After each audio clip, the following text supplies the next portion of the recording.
لو عايز توصل لمكان محدش وصله لازم تمشي في طريق محدش مشي فيه. يلا نطبق ده على شغلنا. تعالى اقعد كده جنب زميل من زمايلك اللي بيجي الصبح ياخد 3 4 5 10 ليدز، يكلمهم وخلاص يومه خلص كده وعمل كام فولو اب، واساله بايع بكام. بنسبه كبيره هتلاقي ارقامه ضعيفه او مش بايع اصلا. اسال بقى نفسك، هو ده اللي انت عايزه؟ برضو اكيد لا.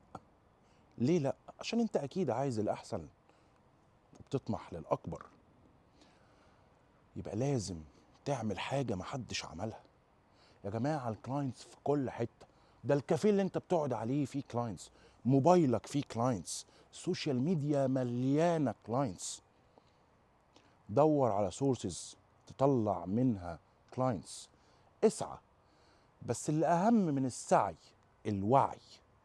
لازم تسعى بوعي، والوعي معناه استراتيجيه. حط ليومك استراتيجيه وخليها متجدده كل يوم. كل يوم جدد نشاطك، كل يوم جدد البلان بتاعتك، كل يوم تحط تو دو ليست وتشيك، تعمل تشيك مارك على الحاجات اللي عملتها. كل حاجه على فكره تو دو ليست دي بتحط فيها صلواتك، مشاويرك، مسؤولياتك، اللي المفروض تعمله في شغلك، اللي المفروض تعمله اتجاه بيتك.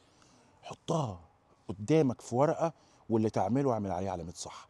الموضوع ده يا جماعه سايكولوجيكال، نفسيا خطير، بيحسسك انك عملت وحققت اهداف. حطها كل يوم، حط اهدافك وعلم على اللي عملته كل يوم.